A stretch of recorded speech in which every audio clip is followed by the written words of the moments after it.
Engineering എസെൻഷ്യൽസിലേക്ക് എല്ലാവർക്കും സ്വാഗതം. ഇന്ന് നമ്മൾ സംസാരിക്കാൻ പോകുന്നത് സ്പീക്കർ പ്രൊട്ടക്ഷൻ സർക്യൂട്ടുകളെ കുറിച്ചാണ്. ഒരു ബേസിക് സ്പീക്കർ പ്രൊട്ടക്ഷൻ സർക്യൂട്ട് എങ്ങനെ വർക്ക് ചെയ്യുന്നു, അതിന്റെ കമ്പോണൻസ് എന്തൊക്കെയാണ്, അതെങ്ങനെ ഡിസൈൻ ചെയ്യാം തുടങ്ങിയ ഡീറ്റെയിൽസ് ആണ് ഇന്നത്തെ വീഡിയോയിലൂടെ നമ്മൾ മനസ്സിലാക്കാൻ പോകുന്നത്.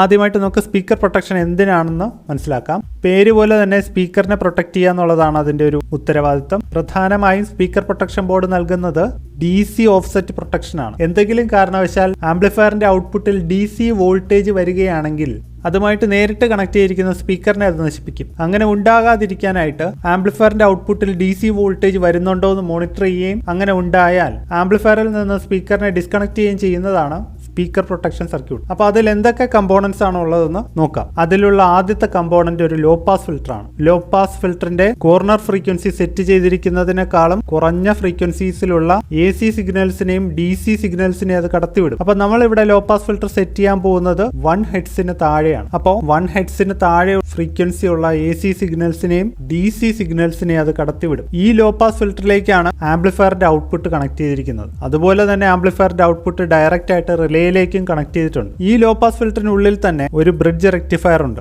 ആംപ്ലിഫയറിന്റെ ഔട്ട്പുട്ടിൽ വരുന്ന DC ഓഫ്സെറ്റ് പോസിറ്റീവ് പൊളാരിറ്റി ആവാം, നെഗറ്റീവ് പൊളാരിറ്റിയും ആവാം. ഏത് പൊളാരിറ്റി ആണെന്നുണ്ടെങ്കിലും ഒരേപോലെ ട്രാൻസിസ്റ്ററിനെ പ്രവർത്തിപ്പിക്കണമെന്നുണ്ടെങ്കിൽ അതിനെ പോസിറ്റീവ് പൊളാരിറ്റിയിലേക്ക് മാത്രമോ നെഗറ്റീവ് പൊളാരിറ്റിയിലേക്ക് മാത്രമോ കൺവേർട്ട് ചെയ്യേണ്ട ആവശ്യമുണ്ട്. അതിനായിട്ട് ഒരു ബ്രിഡ്ജ് റെക്ടിഫയർ ഉപയോഗിക്കുന്നു. ആ ബ്രിഡ്ജ് റെക്ടിഫയർ ഉപയോഗിക്കുന്നതിലെ പ്രശ്നം എന്താണെന്ന് വെച്ച് കഴിഞ്ഞാൽ ഈ ബ്രിഡ്ജ് റെക്ടിഫയറിലെ ഓരോ ഡയോഡും കണ്ടക്ട് ചെയ്യാനായിട്ട് മിനിമം വോൾട്ടേജ് അതിന് ക്രോസ് ആവശ്യമുണ്ട്. ആ വോൾട്ടേജിന് താഴെയുള്ള ഒരു വോൾട്ടേജ് ആണ് DC ഓഫ്സെറ്റ് ആയിട്ട് ഔട്ട്പുട്ടിൽ വരുന്നതെങ്കിൽ ഈ സർക്യൂട്ട് ആ DC ഓഫ്സെറ്റിനെ ഡിറ്റക്ട് ചെയ്യില്ല. സാധാരണ ഒരു DC പ്രൊട്ടക്ഷൻ ബോർഡിനെ സംബന്ധിച്ചിടത്തോളം അത് 1.4 വോൾട്ട് മുതൽ 2 വോൾട്ട് വരെ ആവാം. കുറെ കൂടെ ഈ ഡിറ്റക്ഷൻ റേഞ്ച് താഴ്ത്തണമെന്നുണ്ടെങ്കിൽ ഒരു ഓപ്പറേഷണൽ ആംപ്ലിഫയർ ഉപയോഗിക്കുന്നതാണ് നല്ലത്. ആംപ്ലിഫയറിന്റെ ഔട്ട്പുട്ടിൽ DC വരികയാണെങ്കിൽ അത് ഈ ലോ പാസ് ഫിൽറ്റർ ഡിറ്റക്ട് ചെയ്യുകയും ഒരു കൺട്രോൾ സിഗ്നൽ ഡിലേ സർക്യൂട്ടിലേക്ക് പാസ് ചെയ്യുകയും ചെയ്യും. ഈ ഡിലേ സർക്യൂട്ട് വേറൊന്നിനു വേണ്ടിയിട്ടല്ല, ആംപ്ലിഫയർ ഓൺ ആകുന്ന സമയത്ത് ആംപ്ലിഫയറിനുള്ളിലുള്ള കപ്പാസിറ്റേഴ്സ് ചാർജ് ചെയ്യുകയും ഡിസ്ചാർജ് ചെയ്യുകയും ചെയ്യുന്ന സമയത്ത് ആംപ്ലിഫയറിന്റെ ഔട്ട്പുട്ട് 0 വോൾട്ടേജിലായിരിക്കില്ല. അങ്ങനെ വരുന്ന സിഗ്നൽസിനെ സ്പീക്കറിലേക്ക് കൊടുക്കുന്ന ഒരു നല്ല പ്രവണതയല്ല. അതുകൊണ്ട് ആംപ്ലിഫയറിനെ സ്പീക്കറുമായിട്ട് കണക്ട് ചെയ്യുന്നത് ആംപ്ലിഫയറിന്റെ ഔട്ട്പുട്ട് സ്റ്റേബിൾ ആയതിനു ശേഷം മാത്രമാണ്. അതിനായിട്ട് 2-3 സെക്കൻഡ്സ് ആവശ്യം വരും. അപ്പൊ ആ 2-3 സെക്കൻഡ് നേരത്തേക്ക് റിലേ ഓൺ ആവരുത്. അതിനു വേണ്ടിയിട്ടാണ് ഡിലേ സർക്യൂട്ട് കൊടുത്തിരിക്കുന്നത്. നമ്മൾ കഴിഞ്ഞ വീഡിയോയിൽ ഉപയോഗിച്ച അതേ സർക്യൂട്ട് തന്നെയാണ് ഡിലേക്ക് ഉപയോഗിക്കുന്നത്. AC ഡിറ്റക്ഷൻ ആംപ്ലിഫയർ ഓഫ് ആകുന്ന സമയത്തുള്ള പോപ്പ് നോയ്സ് ഒഴിവാക്കാനാണ്. ഡിലേ സർക്യൂട്ട് ആംപ്ലിഫയർ ഓൺ ചെയ്യുന്ന സമയത്ത് മാത്രമേ ഹെൽപ്പ് ചെയ്യുന്നുള്ളൂ. റിലേ നോർമലി ഓപ്പൺ ആയിരിക്കും. അതായത് നോർമലി ആംപ്ലിഫയർ സ്പീക്കർ തമ്മിൽ കണക്ഷൻ ഉണ്ടാവില്ല. റിലേ സർക്യൂട്ട് ആക്റ്റീവ് ആയതിനു ശേഷം മാത്രമേ ആംപ്ലിഫയറിനെ സ്പീക്കറുമായിട്ട് കണക്ട് ചെയ്യുന്നുള്ളൂ. അപ്പൊ അതിന്റെ ഓരോ കമ്പോണൻസിന്റെ ഡീറ്റെയിൽസിലേക്ക് പോവാം. ആദ്യം ലോ പാസ് ഫിൽറ്റർ എടുക്കാം. ഇതൊരു സ്റ്റീരിയോ പ്രൊട്ടക്ഷൻ ബോർഡാണ്. ഇപ്പോൾ 2 ഇൻപുട്ട് വരുന്നുണ്ട്. ഇത് രണ്ടും 8.2K റെസിസ്റ്റർ വഴി കപ്പാസിറ്ററിലേക്ക് കൊടുത്തിരിക്കുകയാണ്. പോളറൈസ്ഡ് കപ്പാസിറ്റേഴ്സ് ഒരിക്കലും ആംപ്ലിഫയറിന്റെ ഔട്ട്പുട്ടിൽ കണക്ട് ചെയ്യാൻ പാടില്ല. നെഗറ്റീവ് വോൾട്ടേജ് വന്നു കഴിഞ്ഞാൽ അത് ഷോർട്ട് സർക്യൂട്ട് ആയിട്ട് ആക്ട് ചെയ്യും. കപ്പാസിറ്ററും ഡാമേജ് ആവാൻ സാധ്യതയുണ്ട്. അതുകൊണ്ട് ഞാൻ 2 capacitors back to back connect ചെയ്യാണ്. അപ്പൊ ഇങ്ങനെ 2 capacitors back to back connect ചെയ്യുമ്പോൾ ഇതിന്റെ എഫക്റ്റീവ് കപ്പാസിറ്റൻസ് പകുതിയായിട്ട് കുറയും. ഈ ഒരു RC ലോ പാസ് ഫിൽറ്ററിന്റെ കട്ട് ഓഫ് ഫ്രീക്വൻസി നോക്കിക്കഴിഞ്ഞാൽ 1 ഹെർട്സിന് താഴെ ഉണ്ടാവുള്ളൂ. കാൽക്കുലേറ്റ് ചെയ്യുന്ന സമയത്ത് ഈ 2 റെസിസ്റ്റർ പാരലായിട്ടാണ് കണക്ട് ചെയ്തിരിക്കുന്നത്. റെസിസ്റ്റൻസ് പകുതിയായിട്ട് കുറയും. 8.2 കിലോ ഓംസിന്റെ 2 റെസിസ്റ്റർ പാരലായിട്ട് കണക്ട് ചെയ്തിരിക്കുന്നത് കൊണ്ട് എഫക്റ്റീവ് റെസിസ്റ്റൻസ് 4.1 കിലോ ഓംസ് മാത്രമേ ഉണ്ടാവുള്ളൂ. അത് 50 മൈക്രോഫാരഡ് കപ്പാസിറ്ററുമായിട്ട് കണക്ട് ചെയ്തിരിക്കുകയാണ്.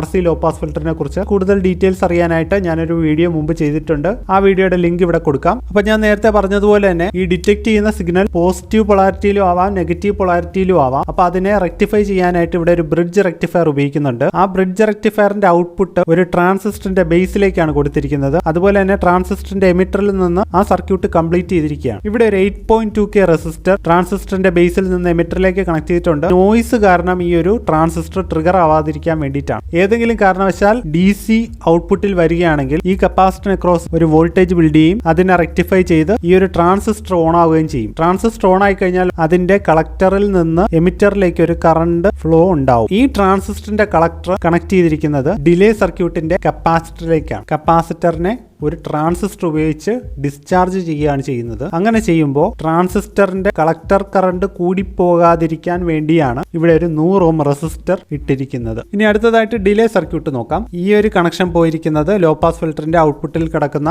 ട്രാൻസിസ്റ്ററിലേക്കാണ്. ഈ മുകളിൽ കാണുന്നത് ഈ ഒരു സർക്യൂട്ടിന് വേണ്ടിയിട്ടുള്ള പവർ സപ്ലൈ ആണ്. അതിന്റെ റെക്ടിഫയറും ഫിൽറ്ററിംഗ് കപ്പാസിറ്ററും ആണ് അവിടെ കാണുന്നത്. റെക്ടിഫൈ ചെയ്തു വരുന്ന പവർ സപ്ലൈയിൽ നിന്ന് ഒരു 100K റെസിസ്റ്റർ വഴി ഒരു കപ്പാസിറ്റർ ചാർജ് ചെയ്യുന്നുണ്ട്. ഇവിടെ ഞാനൊരു വോൾട്ടേജ് ഡിവൈഡർ ആണ് സെറ്റ് ചെയ്തിരിക്കുന്നത്. ഇത് 12 വോൾട്ടിൽ വർക്ക് ചെയ്യുന്ന ഒരു സർക്യൂട്ട് ആണെന്ന് വിചാരിക്കുക. ഇവിടെ പ്ലസ് 12 വോൾട്ട് വരുമ്പോൾ ഈ രണ്ട് റെസിസ്റ്ററിന്റെയും മിഡിൽ പോയിന്റിൽ വരുന്നത് 3.6 വോൾട്ട് ആയിരിക്കും. ഈ ഒരു സർക്യൂട്ടിന്റെ ടൈം കോൺസ്റ്റന്റ് കാൽക്കുലേറ്റ് ചെയ്ത് കഴിഞ്ഞാൽ 2.8 സെക്കൻഡ്സ് എന്ന് കിട്ടും. ഈ കപ്പാസിറ്റർ വോൾട്ടേജ് കണക്ട് ചെയ്തിരിക്കുന്നത് ഡ്രൈവർ ട്രാൻസിസ്റ്ററിന്റെ ബേസിലേക്കാണ്.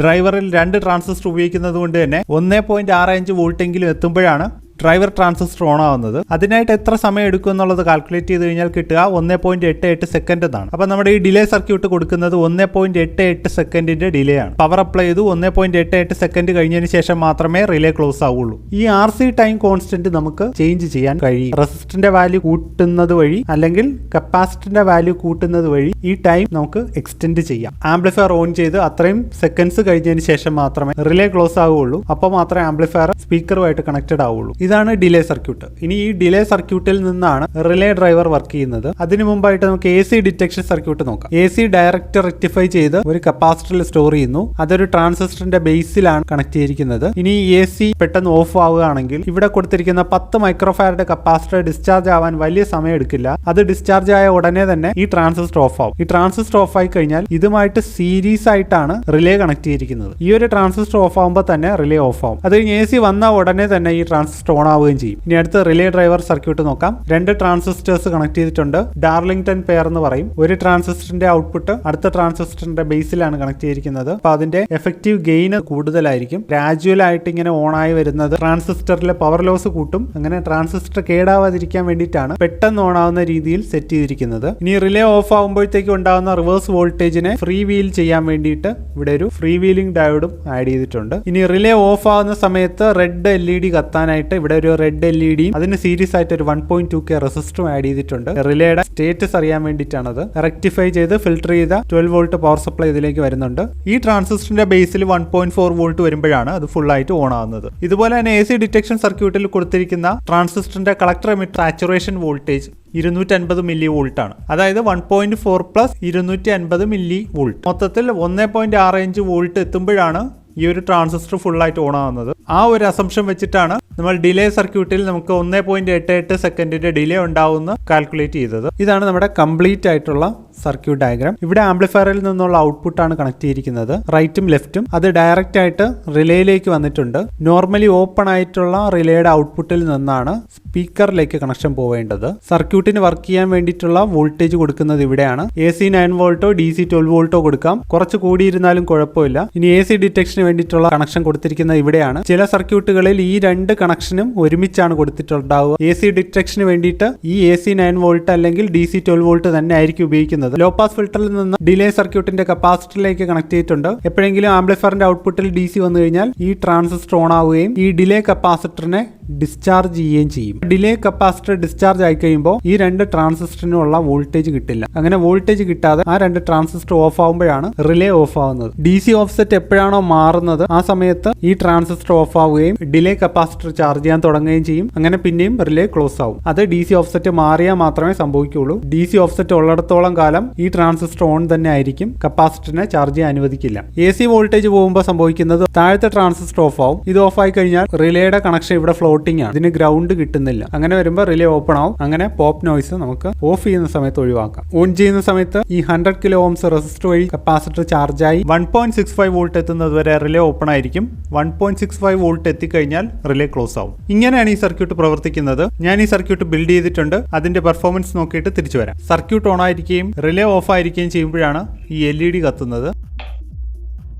സർക്യൂട്ട് ഓൺ ചെയ്യുമ്പോൾ കുറച്ചൊരു ഡിലേ കഴിഞ്ഞിട്ടാണ് റിലേ ഓൺ ആവുന്നത്. അപ്പോൾ നമ്മൾ ആംപ്ലിഫയർ ഓൺ ചെയ്യുമ്പോൾ ഉണ്ടാകുന്ന പോപ്പ് നോയ്സ് ഉണ്ടാവില്ല. ഇനി അടുത്ത് ചെക്ക് ചെയ്യേണ്ടത് DC ഓഫ്സെറ്റ് പ്രൊട്ടക്ഷൻ ആണ്. അങ്ങനെ DC ഓഫ്സെറ്റ് കൊടുക്കാനായിട്ട് ഞാൻ ഒരു 10K റെസിസ്റ്റർ വഴി 12 വോൾട്ട് ഡയറക്റ്റ് ആയിട്ട് സ്പീക്കർ ഇൻപുട്ടിലേക്ക് കൊടുക്കുകയാണ്.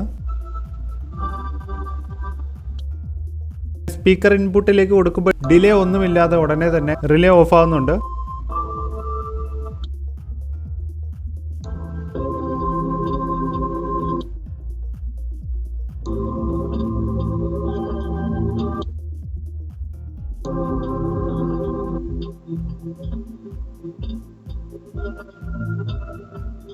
ഇനി AC ഡിറ്റക്ഷൻ വർക്ക് ചെയ്യുന്നുണ്ടോ എന്ന് നോക്കാം. ആദ്യം റിലേ ഓഫ് ആവുകയാണ്, അതിനുശേഷം മാത്രമാണ് സർക്യൂട്ട് ഓഫ് ആവുന്നത്. അപ്പോൾ നമ്മുടെ AC ഡിറ്റക്ഷൻ വർക്ക് ചെയ്യുന്നുണ്ട്. ഈ ഒരു ബ്രെഡ് ബോർഡിൽ കണ്ടപ്പോൾ നിങ്ങൾക്ക് ചിലപ്പോൾ ഒരു സംശയം തോന്നിക്കാണും. ഞാൻ സർക്യൂട്ടിൽ കാണിച്ചത് BC548 ആണ്. ഞാനിവിടെ ഉപയോഗിച്ചിരിക്കുന്നത് TIP ട്രാൻസിസ്റ്റർ ആണ്. എൻ്റെ കയ്യിൽ BC548 എടുക്കാനില്ല, അതുകൊണ്ടാണ് ഞാൻ ഈ ഒരു ട്രാൻസിസ്റ്റർ വെച്ചിട്ട് സെയിം സർക്യൂട്ട് തന്നെയാണ് ചെയ്തിരിക്കുന്നത്.